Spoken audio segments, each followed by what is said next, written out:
Okay, so staff recruitment is your third chapter in your BST book ISC के syllabus में, और ISC के syllabus में आपका 25% रिडक्शन हुआ है, एंड उस रिडक्शन के बाद जो भी टॉपिक्स आपके बुक में हैं वही सारी चीज़ें हम लोग यहाँ पे कवर करेंगे. आई होप आपको पता होगा आपका सिलेबस रिड्यूस हो गया. सो आपके या सो आपके जो भी सिलेबस में है मैं उसको एक शॉर्ट बेसिक पे ले आई हूँ यहाँ पे, ताकि आपको इधर उधर जाना ना पड़े. This is just a revision part. Chapter हम लोग पूरे तरीके से पढ़ेंगे जैसे होता है, एंड देन यहाँ पे आपका एक पूरा का पूरा रिविजन शीट तैयार है already.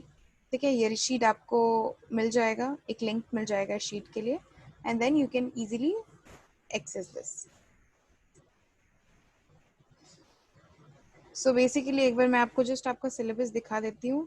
This is your staff recruitment portion where you will have to study your definition, then the sources में internal external वाले sources and उसके कुछ examples, then difference between internal and external sources, and then the merits and demerits of e-recruitment, and the final thing will be internet and intranet. आप ये सारी चीज़ें पढ़ोगे अपने ISC के इस चैप्टर में. वो सारी की सारी चीज़ों का नोट्स ऑलरेडी मैंने बना रखा है, वो आपको मिल जाएगा, सो डोंट वरी. ये आपका चैप्टर है जो आप शुरू करोगे, which is about staff recruitment. Done. अब स्टाफ रिक्रूटमेंट ऑलरेडी आपके कॉमर्स में जो स्टाफिंग प्रोसेस है उसका एक पार्ट आपने पढ़ रखा है, जो कि एक छोटा सा पार्ट था, बहुत ही छोटा सा पार्ट था, बट उसी पार्ट को यहाँ पे हम लोग एलैबोरेटिव वे में, बड़े वे में, ह्यूज वे में पढ़ेंगे. ठीक है. There are many different things. अब ध्यान से सोचो, एक कंपनी है, एक कंपनी में आपका लैंड है, मशीनरी है, सब कुछ है, बट वो कुछ भी अपने आप तो ऑपरेट होगा ही नहीं. आपको चाहिए human resource, you need people. लोग चाहिए आपको जो आए और आपके इन सारी चीज़ों को ऑपरेट करे, ठीक है, चलाए. That means simply human resource के बिना कोई भी प्रोसेस चलाना मुश्किल ही नहीं, नामुमकिन है. दैट मीन्स आपको ह्यूमन रिसोर्स चाहिए. अब ह्यूमन रिसोर्स चाहिए तो भाई इतनी बड़ी आबादी है, 130 करोड़ की आबादी है हमारे कंट्री में, कोई एक कंपनी खोलेंगे तो हम लोग कैसे केपेबल, एफिशिएंट और इफेक्टिव स्टाफ, ओके, इन लोगों को अपने कंपनी में हायर करेंगे? How? So there is a huge process जिसके थ्रू आप एग्जैक्ट जिस टाइप के ह्यूमन रिसोर्स आपको अपनी कंपनी में चाहिए, आप उन लोगों को ही क्या करोगे, अपने कंपनी में लोगे, अपने कंपनी में आप उनको जगह दोगे. Now, what is the process and how does it deal with? ओहो, कुछ ज़्यादा ही लाइटिंग है जिसकी वजह से ये थोड़ा अजीब तरीके से दिख रहा है.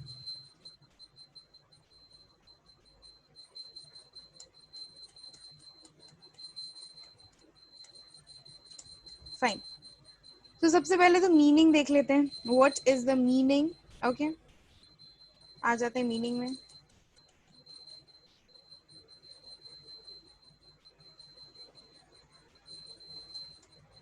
ओके, सो आपकी स्क्रीन पे आपको ऑलरेडी एक ड्राफ्टेड मीनिंग दिख रहा होगा रिक्रूटमेंट का.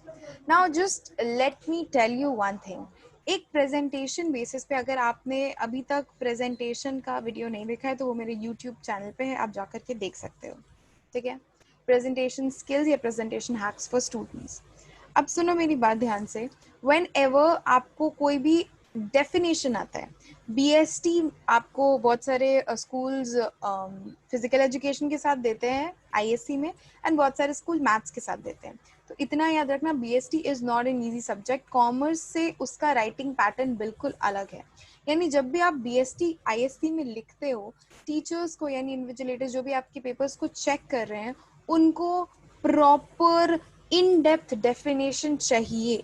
जब आता है आपका 4 मार्क्स 5 मार्क्स का एक रिक्रूटमेंट का डेफिनेशन, आप सिर्फ एक रिक्रूटमेंट क्या है एक बेसिक सेंस में लिख करके नहीं आ सकते हो. आपको उस चीज़ के साथ साथ एक प्रॉपर प्रोफेसर का डेफिनेशन डालना इज़ वेरी इंपॉर्टेंट.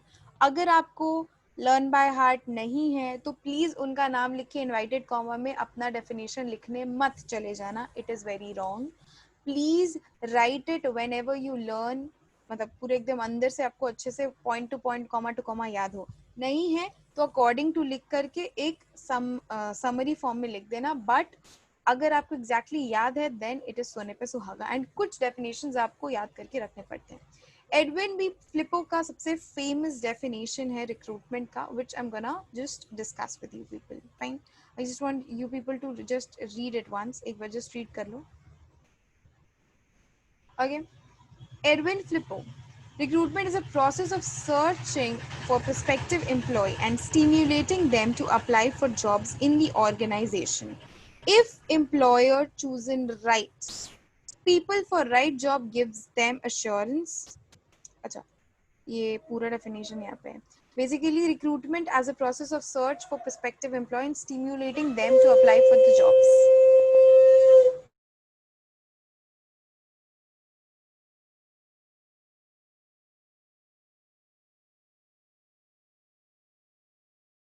ओके, तो रिक्रूटमेंट एक्चुअली है क्या? देखो, recruitment is a positive function, इतना पहले आप याद रखो। रिक्रूटमेंट बहुत ही ज्यादा पॉजिटिव फंक्शन है, क्योंकि यहाँ पे आप किसी को भी नेगेटिवली काटते छाटते नहीं हो, यहाँ पे आप सिर्फ लोगों को बुलाते हो। ऑलरेडी मैंने कॉमर्स के चैप्टर में अपने क्लास में, जो लोग मेरे से पढ़ते हैं उनको पता है, मैंने ये चैप्टर डिस्कस कर रखा है, but still for the fresh being मैं एक बार बता देती हूँ दैट स्टाफिंग प्रोसेस में रिक्रूटमेंट इज वेरी इंपॉर्टेंट। यहाँ पे आप लोगों को, अलग अलग लोगों को अपने कंपनी में बुलाते हो, दैट प्लीज कम, राइट, आप हमारे कंपनी में आओ, दीज आर द क्वालिफिकेशन जो हमें चाहिए। तो अगर आपका क्वालिफिकेशन इन चीजों से मैच करता है देन यू आर वेलकम, आप हमारे कंपनी में आओ। रिक्रूटमेंट इज अ प्रोसेस जहाँ पे आप पूल बनाते हो, एक हीप बनाते हो, किनका? अपने प्रोस्पेक्टिव एम्प्लॉयज का। They are not the employees of the organisation और कंपनी, सो आप उनको एम्प्लॉय के नाम से टर्म नहीं कर सकते, आप उनको प्रोस्पेक्टिव एम्प्लॉय, जो फ्यूचर में आपके यहाँ कंपनी में एम्प्लॉय बन सकते हैं, आप उनको कैंडिडेट नाम से या प्रोस्पेक्टिव एम्प्लॉय के नाम से बोल सकते हो। ओके, आपको क्या करना है रिक्रूटमेंट में? रिक्रूटमेंट एक ऐसा प्रोसेस है जहाँ पे आप लोगों को बुलाते हो, एक पूल क्रिएट करते हो लोगों का, और उसमें से आप उसके बाद सिलेक्शन प्रोसेस को शुरू करते हो। So recruitment is a positive process, ठीक है। कोई भी कंपनी ये जो करती है, ये क्यों करती है? ताकि राइट एम्प्लॉय, ठीक है, राइट काम के लिए, यानी सही काम के लिए सही इंसान को आप चूज कर सके। इसके लिए आपको ऑल्टरनेटिव्स चाहिए, राइट, एंड ऑल्टरनेटिव्स के लिए यू नीड पीपल। सो आप यहाँ पे लोगों को जुगाड़ते हो। अगर फीचर्स देखें तो आपके बुक में लंबे लंबे फीचर्स दिए हुए हैं, बहुत लंबे लंबे फीचर्स दिए हुए हैं, जिसका मैं एक आपको शॉर्ट यहाँ पे मैं उसका कीवर्ड लेकर के आ गई हूँ, जो आपको कीवर्ड लिखने चाहिए, या फिर आपके कीवर्ड जो आपके होने चाहिए keywords. So these are the keywords जो आपके बुक में आपको दिखने चाहिए, and I am just gonna tell you people. आप वहाँ बुक से भी जाके पढ़ सकते हो, आपको सब कुछ सेम समझ आएगा, ठीक है। अब देखो, recruitment is a series of activity, वो एक काम नहीं है, ठीक है। वहाँ पे बहुत सारे चीजें एक दूसरे से इंटरलिंक्ड है, एक दूसरे से कनेक्टेड है। आप रिक्रूट करोगे लोगों को, उसके बाद सिलेक्ट करोगे लोगों को, उसके बाद फिर आगे और काम है, उसके बाद छाटोगे उनको, उसके बाद उनका ट्रेनिंग होगा, डेवलपमेंट होगा, ओरिएंटेशन होगा, ठीक है, आप उनको प्लेस करोगे, उनको प्लेसमेंट होगा। तो ये सारी चीजें ये एक दूसरे से इंटरलिंक्ड है। रिक्रूटमेंट बस स्टाफिंग का एक स्टेप है, इसके बाद भी ढेर सारे स्टेप्स हैं। तो रिक्रूटमेंट ऑल इन ऑल सारे के सारे प्रोसेस को बोलते हैं। Recruitment, selection, placement, orientation, development, training, सब कुछ इसी में आता है, इसीलिए इस चैप्टर का नाम ही है रिक्रूटमेंट। फाइन। लिंकिंग एक्टिविटी होता है, क्योंकि यहाँ पे आप कंपनी को किसके संग लिंक करते हो? उन लोगों के संग जो आपकी कंपनी में शायद काम कर सकते हैं, या उनका क्वालिटीज, आपके कंपनी में जो भी क्वालिफिकेशन चाहिए आपके एम्प्लॉयज में, उन सब चीजों के साथ आप लोगों को कनेक्ट करते हो। That means people having qualifications, your company is in need of qualification, and your this recruitment process is the chain or the linking activity जो उन companies और उन लोगों को जिनको काम चाहिए जोड़ती है। It is a positive function, क्यों? क्योंकि यहाँ पे काट छाट नहीं है, यहाँ पे कोई भी लोगों को क्या बोलते हैं, निकाला नहीं जाता है, उल्टा यहाँ पे लोगों को बुलाया जाता है। So this process does not contain any sort of cancellation और any sort of disqualification. It is only and only a positive function. Locating the source, now what is locating the source? It's a very very simple point. देखो, आप ध्यान से समझोगे अगर बात को, तो अगर आपको काम चाहिए, ठीक है, if I am certain a job seeker, मेरे को काम चाहिए. सो मेरे को काम दिख रहा है क्योंकि कंपनी वो सोर्स दिखा रही है कि हाँ भाई मेरे कंपनी में इस जगह पे वैकेंसी है, मेरे को ये क्वालिफिकेशन चाहिए, तो उसके मुताबिक अगर मेरा क्वालिफिकेशन है बीइंग अ जॉब सीकर, मैं उस कंपनी में जाऊंगी. यानी मुझे सोर्स दिख रहा है where I can go and work for. It's a pervasive function. See be it a छोटा मोटा सा दुकान, बी इट अ छोटा स्मॉल स्केल एंटरप्राइज और be it a large scale enterprise, recruitment हर जगह होता है, हर जगह. प्रोसेस अलग अलग होता है, it's no doubt, like process बिल्कुल अलग अलग होता है, हर जगह पे डिफरेंट प्रोसेसेस होते हैं, right. But at the same time ये परवेसिव है, यानी हर एक जगह पे होता है. दिस रिक्रूटमेंट फंक्शन हर एक जगह पे परफॉर्म होता है. It's a two way process. एक हाथ से ताली नहीं बजती है, यहाँ दोनों तरफ से होता है. यहाँ एम्प्लॉयर भी काम करता है, एम्प्लॉई यानी प्रोस्पेक्टिव एम्प्लॉय को भी आना पड़ता है, दोनों की तरफ से एक्शंस की जरूरत पड़ती है. And it is a very complex job.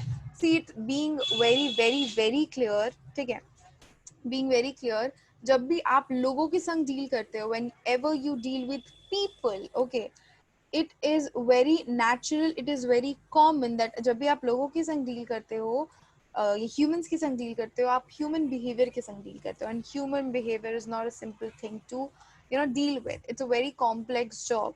अब ये मैंने आपको एक सामेशन फॉर्म में बता दिया. अब आपके बुक का पीडीएफ अगर देखते हैं तो यहाँ पे हमें क्लियर दिख रहा है.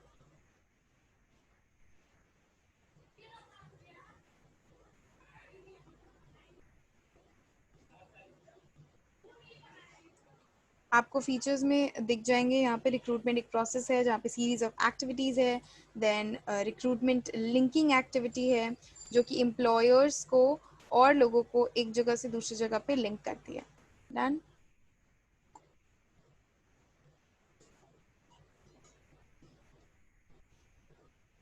सी रिक्रूटमेंट एक प्रोसेस है सीरीज वाला. उसके बाद फिर आपका लिंकिंग एक्टिविटी, उसके बाद वो पॉजिटिव फंक्शन है क्योंकि यहाँ पे आप किसी को भी डिस्क्वालीफाई नहीं करते हो.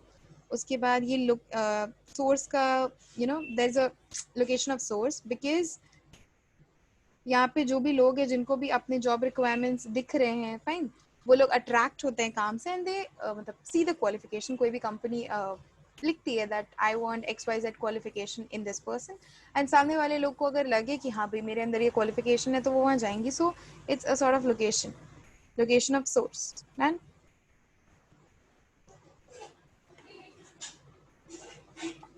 okay, then we had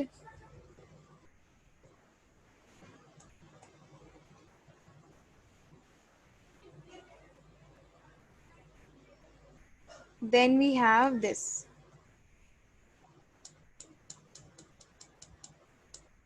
Okay, recruitment is an important function because it's pervasive, हर जगह रिक्वायरमेंट होता है इसका. एंड देन फाइनली कॉम्प्लेक्स होता है, टू वे प्रोसेस है. सी आपको दिख रहा है, you guys are understanding right. हर एक जगह पे कैंडिडेट्स की ज़रूरत पड़ती है, चाहे वो एक एविएशन सोर्स हो, एक कॉरपोरेट फर्म हो, एक किसी भी जगह पे पीपल लाइक ऑल परवेसिव, हर जगह ज़रूरत है. Then we have the source of recruitment. Sources में भी आपके बुक में दो सोर्सेज हैं, इंटरनल और एक्सटर्नल. मैंने ऑलरेडी इन चीज़ों के बारे में ऑलरेडी डिस्कस कर रखा है, बट अगेन मैं फिर से यहाँ पे आपके साथ डिस्कस करूँगी उन चीज़ों को.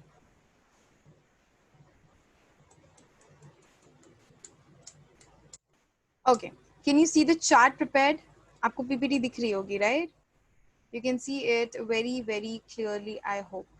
So it's like Yes, sources. ma'am. Yeah, it's like sources of recruitment. Now see what is a source. Source यहाँ पे बोला किसको जा रहा है?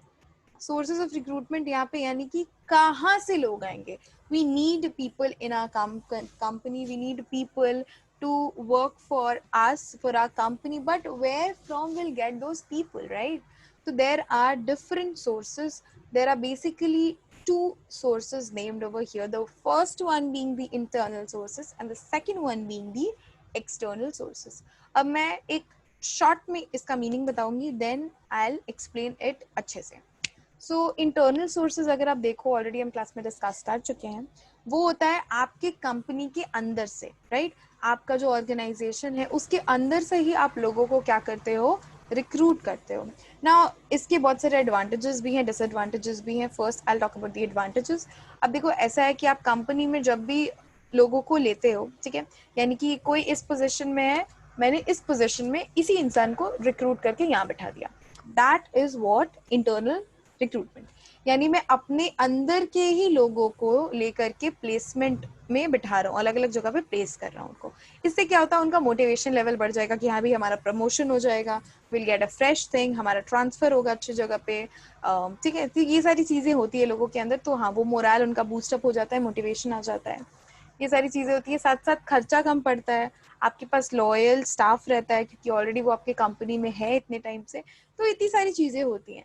बट इसका एक बहुत बड़ा डिसएडवांटेज भी है क्योंकि पूरे के पूरे रिक्रूटमेंट, पूरा का पूरा रिक्रूटमेंट का जो सोर्स होता है वो आप सिर्फ और सिर्फ इंटरनल सोर्स के बेसिस पे नहीं कर सकते हो, ठीक है।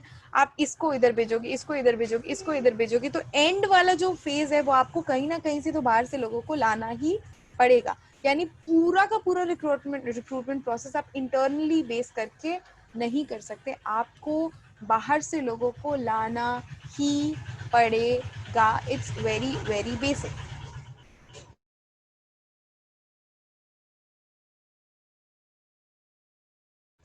Okay, so it's very very basic, ये चीज होगी होगी, ये होना ही है, ठीक है। Now one big thing, external sources में होता क्या है, आप बाहर से लोगों को लाते हो, राइट? आप उनको ट्रेन करते हो, आप उनको डेवलपमेंट करते हो, उनका डेवलपमेंट होता है, आप उनको अच्छी तरीके से उनके ऊपर खर्चा करते हो, एंड वो लोग आपकी कंपनी में आके काम करते हैं। इसके वजह से इसका एडवांटेजेस क्या है कि आपको ज्यादा क्रिएटिव लोग मिलेंगे। मैं बस शॉर्टकट में बता रही हूँ, अभी हम लोग डिटेल में पढ़ेंगे, फाइन। कि बाहर के लोग हैं तो क्रिएटिव दिमाग ज्यादा होगा, देन अगेन जो अंदर के लोग हैं वो लोग बहुत ही ज़्यादा लेजर में चले जाएंगे, बहुत ही लेथार्जिक हो जाएंगे, चेंजेस के लिए रेसिस्टेंट हो जाएंगे। बट अगर बाहर के लोग आएंगे तो कंपटीशन बढ़ेगा, विल वर्क मोर हार्डर, अंदर के भी लोग एंड बाहर के भी लोग, ठीक है। And the more deserving will get the position. But internal में क्या होगा ना कि सिर्फ आपका एक एक एक रिजिड फॉर्म में रह जाएगा, एक रिस्ट्रिक्टेड आपके पास एक्सपोजर रहेगा, बड़ा एक्सपोजर नहीं रहेगा। एंड अगर एक्सटर्नल सोर्सेस से आप लेते हो लोगों को तो of course the sky is the limit, पूरा दुनिया आपके अंडर में, आप किसी को भी ले सकते हो, फाइन। अब ये तो मैंने बता दिया इंटरनल और एक्सटर्नल का मतलब क्या था और क्या क्या थोड़े बहुत डीमेरिट्स थे, क्या क्या मेरिट्स थे। अब मैं बात करती हूँ कि कहाँ कहाँ से इंटरनल सोर्सेज से लोग आ सकते हैं। तो देखो इंटरनल सोर्सेज से आ सकते हैं आपके प्रीवियस एप्लीकेंट्स, जो आपकी कंपनी में ऑलरेडी पहले अप्लाई कर चुके हैं। प्रेजेंट एम्प्लॉयज, यानी कि जो आपकी कंपनी में ऑलरेडी काम कर रहे हैं। एम्प्लॉय रेफरल्स, अगर आप किसी कंपनी में काम करते हो और आप किसी इंसान को रेफर करते हो किसी जॉब वैकेंसी के लिए जो आपकी कंपनी में है, तो आपकी कंपनी आपके रेफरेंस को ज़्यादा तवज्जो देगी, ज़्यादा मायने देगी। देन फॉर्मर एम्प्लॉयज मतलब जो ऑलरेडी आपके कंपनी में काम करते थे, आपको लगेगा कि नहीं उससे रिलेटेड कोई अच्छा काम है एंड वो इंसान से आपका अच्छा रिलेशन है अगर कंपनी का, तो कंपनी क्यों नहीं काम ले सकती है। तो इंटरनल सोर्सेज यानी अंदर से लोगों को अगर लेते हैं हम लोग, तो ये 4 डिफरेंट सोर्सेज है जहां से हम लोगों को ले सकते हैं। Then we have the external sources. अब एक्सटर्नल सोर्सेज कहाँ कहाँ से लोग आते हैं, देखो सबसे इंपॉर्टेंट चीज तो एडवर्टीजमेंट है आज के दिन पे। आता है ना टीवी में, सोनी टीवी में ad, this commercial can save the world, let's advertise. तो उसी तरीके से एडवर्टीजमेंट होती है and people come through advertisement. Then is campus recruitment, बहुत सारे कॉलेजेस में, डिफरेंट इंस्टीट्यूशंस में कंपनीज आती हैं एंड स्टूडेंट्स को हायर करती है जो फाइनल ईयर में होते हैं अपने, ठीक है, या फिर जो अपनी बस अपनी पढ़ाई जस्ट खत्म ही किए हैं, तो उनका कैंपसिंग हो जाता है एग्जाम्स होने के बाद। E recruitment is basically electronic recruitment, जिसके बारे में हम लोग अभी डिटेल में पूरा का पूरा एक टॉपिक है वो हम लोग पढ़ेंगे अच्छे से, ठीक है, जो कि इलेक्ट्रॉनिक मीन्स के थ्रू रिक्रूटमेंट होता है। Then is employment exchange. Employment exchange मैंने ऑलरेडी बता रखा है, ये गवर्नमेंट का कार्ड फॉर्म होता है, गवर्नमेंट का ऑर्गेनाइजेशन होता है जहाँ पे एक सॉर्ट ऑफ कार्ड देते हैं जिसको बोलते हैं एम्प्लॉयमेंट एक्सचेंज कार्ड, ठीक है। आप जा करके किसी भी कम मतलब उस एम्प्लॉयमेंट एक्सचेंज डिपार्टमेंट में जा करके अपने क्वालिफिकेशंस फिल कर सकते हो, एक फॉर्म में बता सकते हो कि आपको क्या क्या आपको आता है, क्या क्या आपका क्वालिफिकेशन है, what are the things, what are the dos and don'ts you know and what you don't know. वहां पे जब भी आपके लायक कोई काम आएगा, ठीक है, तो आपको बुलाया जाएगा एंड आपको minimum 100 days guarantee, minimum 200 days guarantee, ऐसे करके आपको एम्प्लॉयमेंट मिलेगा, अपॉर्चुनिटीज आपको मिलेगी. Then is walk in and write in. Walk in interview क्या होता है? ये एयर होस्टेस चीज़ों में होता है, साथ साथ में आपके लेबरर्स के साथ होता है. वॉक इन या राइट इन इंटरव्यूज यहाँ पे होता है कि मैं एयर होस्टेस में ज़्यादा मतलब वो करती हूँ, तो मैं बताती हूँ आपको. बेसिकली होता क्या है, आप एक इंस्टीट्यूशन में बैठ करके इतने टाइम पढ़ रहे हो, फ्रैंकफर्ट वगैरह बहुत सारे इंस्टीट्यूशन है जहाँ बैठ करके पढ़ रहे हो, काफ़ी अच्छे से ग्रूम कर रहे हो अपने आप को. एंड एक तरीका और होता है कि जो स्पाइस जेट है, इंडिया है, ये सारे कंपनीज क्या करती है ना, वॉक इन इंटरव्यूज अनाउंस करती है, जहाँ पे लोग अगर उनको लगता है कि they have the quality, they possess the qualities जो भी एक एयर होस्टेस में होती है, so they can just go and give the interview. वहाँ पे if they have any problem, मतलब उनमें अगर कोई भी दिक्कत होती है या फिर कोई भी चेंजेस के लिए लोगों को चाहिए, मतलब इंडिया वालों लोगों को चाहिए, रिक्रूटर्स को चाहिए कि नहीं मैम या सर आपको ये चीज़ चेंज करनी होगी, तो वो लोग उस चीज़ पे ध्यान देते हैं एंड बाकी उनको वो लोग ले लेते हैं if they are capable again. तो वॉक इन इज सिंपल, आप जाते हो, आप इंटरव्यू देते हो, आपको जॉब मिल जाता है if you are capable. Contractors कौन होते हैं? कॉन्ट्रैक्टर्स वो लोग होते हैं जो ऑलरेडी कॉन्ट्रैक्ट लेके बैठे हुए हैं, ठीक है, और वो लोग प्रोवाइड करते हैं with people, with staff, with different qualifications. उनके पास ऑलरेडी एक बंच होता है, एक हीप होता है, उनके पास एक लिस्ट होती है लीड्स के, जो कि जब लोग उनको कांटेक्ट करते हैं तो वो लोग उनको प्रोवाइड कर देते हैं. Acquisition and mergers. Acquisition mergers क्या होता है? जब दो कंपनी आपस में मर्ज कर रही होती है तो इसका स्टाफ इसमें चला जाएगा. For suppose if there is A company, okay, and there's a B company. So A company क्या हो रही है? बंद हो रही है, and B company A company को take up कर रहा है. तो A के जितने भी employees है वो सब के सब B में चले जाएंगे. So this is not a form of internal source. This is a form of external source only. Then professional associations. Now what is professional associations? बहुत सारे क्या बोलते हैं इसको, कंसल्टेंसी फर्म्स होते हैं जहाँ पे लोग जाते हैं and they give their qualification. बिल्कुल एम्प्लॉयमेंट एक्सचेंज की तरह होता है, पर क्या होता है, ये प्राइवेट होता है. एम्प्लॉयमेंट एक्सचेंज जो होता है वो गवर्नमेंट होता है, इसलिए इसमें पैसे वैसे कम लगते हैं. प्रोफेशनल एसोसिएशंस में पैसे वैसे ज़्यादा लगते हैं एंड वहाँ पे भी लोग जाते हैं, अपना क्वालिफिकेशन सब कुछ जो भी है दे वे के आते हैं. प्रोफेशनल एसोसिएशंस उनको ट्रेन करते हैं और कंपनीज भी उनसे कांटेक्ट करती है क्योंकि उनके पास बहुत अच्छे अच्छे लीड्स होते हैं और वो लोग जॉब सीकर्स को और कंपनीज को कनेक्ट करते हैं. एंड मर्जर्स एंड एक्विजिशंस, देखो इसमें और इसमें फ़र्क है, प्लीज़ कंफ्यूज मत होना. एक्विजिशन एंड मर्जर कुछ और होता है, मर्जर एंड एक्विजिशन कुछ और होता है. मीनिंग एक ही है, अलग अलग पर्सपेक्टिव है. एक्विजिशन एंड मर्जर्स क्या होता है कि एक कंपनी है, सपोज करो मैं एक कंपनी हूँ, okay, and suppose this is blue limited and I'm black limited. Okay, now first वाला मैं बता रही हूँ acquisition and merger. तो ब्लैक लिमिटेड ने ब्लू लिमिटेड को पहले अक्वायर किया, इस कंपनी को ले लिया और उसके बाद अपने अंदर इसको मर्ज कर लिया, तो ये बन गई ब्लैक ब्लू कंपनी. तो ब्लू कंपनी के जितने भी एम्प्लॉयज थे वो अब ब्लू ब्लैक कंपनी के एम्प्लॉयज हो गए, ठीक है. एंड मर्जर्स एंड एक्विजिशंस क्या होता है? बेसिकली सेम ही है पर हाँ अलग पर्सपेक्टिव है. आप दो कंपनी को मर्ज कर रहे हो, जैसे कि हम दोनों मर्ज हो चुके हैं ऑलरेडी, ठीक है, ब्लैक ब्लू कंपनी ऑलरेडी मर्ज हो चुकी, और हम लोग किसी तीसरी कंपनी को जाकर के हायर कर रहे हैं या तीसरी कंपनी को जाके अपने अंदर एक्वायर कर रहे हैं. उसके बाद हम लोग उस कंपनी के जो भी एम्प्लॉयज हैं उनको ब्लैक ब्लू में ले लिए, ठीक है. सो दोनों थोड़ा सा डिफरेंट था, ज्यादा डिफरेंट नहीं था. It's okay. आई होप यहाँ तक सोर्सेज तक आप लोगों को क्लियर है. अब हम लोग नेक्स्ट क्लास में ई रिक्रूटमेंट से स्टार्ट करेंगे. इसके पहले मैं बस आपको आपके बुक से पीपीटी दिखा देती हूँ. इंटरनल सोर्सेज में क्या क्या चीज़ें आती थी, प्रमोशन, ट्रांसफ़र, एक्स एम्प्लॉय, जो अभी हमने बताया, अभी हमने डिस्कस किया. अब देखो एक चीज़ है जो मैं अभी डिस्कस करना चाहती हूँ and it's very important, that will be the last topic for our today's class, and that is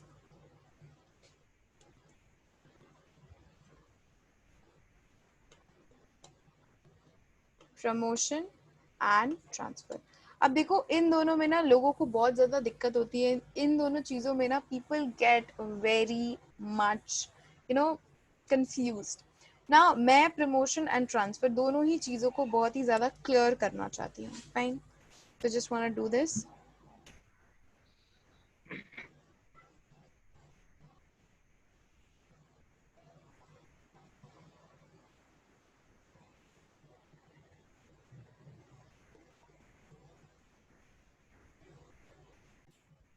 देखो ध्यान से, प्रमोशन और ट्रांसफर में बहुत बड़ा डिफरेंस होता है, ठीक है.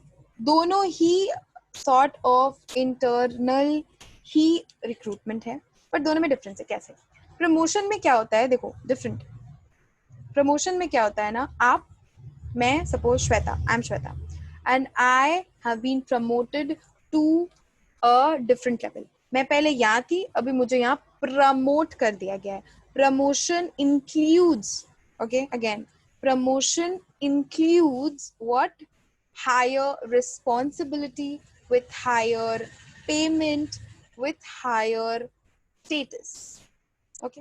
प्रमोशन में आप एक जगह से दूसरी जगह भी जा सकते हो. प्रमोशन में आप सेम कंपनी में हायर पोजीशन में जा सकते हो with total different responsibility, status and higher पे.